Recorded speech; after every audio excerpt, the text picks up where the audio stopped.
Эми жамаатка келсе имам фард намазында экен. Сүннөт окуйын деп атса, жамаат парз кирип кетиптир. Анда ла юсолли сунната сүннөтүн окубайт деп атат. Дароо кирип парзга кириш керек болот. Анткени парз окулуп атса бул жерде сүннөт менен алек болонбойт. Парз жогорку даража, сүннөт парздан ылдый орунда. Анча бул эртерээк келиш керек эле. Бул жерде эч убакта сүннөт ылдый көрүп, төмөн көрүп деген маселе жок. Бул жерде парз окулуп атса парзга урматсыздык жасалбаш керек. Илля субха багымдат намазында гана сүннөт окуңа жетишсин. Анткени багымдат намазынын сүннөтү жана пешим намазынын 4 рекат алгачкы сүннөтү боюнча өзгөчө багымдаттын сүннөтү боюнча туугандар өтө көп хадистер келген. Ошон үчүн кээ бир алымдар талаш тартышта эмне деп айтат? Хума багымдаттын сүннөтү мин акадис сунан эң күчтүү сүннөттөрдүн бири.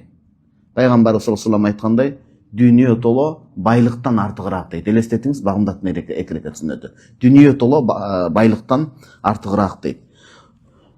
Багымдатка мешитке барса, имамды карап көрөт. Эгерде узун окуйт окшойт, мен мындай өтө тез эмес, макрух абалындагыдай эмес. Орточо теп менен деңгээлде окуп сүннөттү бүтүрсөм жетишип калам жамаатка деген ою болсо, ин амина фаутаху деген ушул. Фаутаху фаутас субх. Багымдаттын парзы өтүп кетпешине көзү жетсе деген сөз. Көзү жетсе, анда сүннөттү окуп туруп, анда парз уюсун.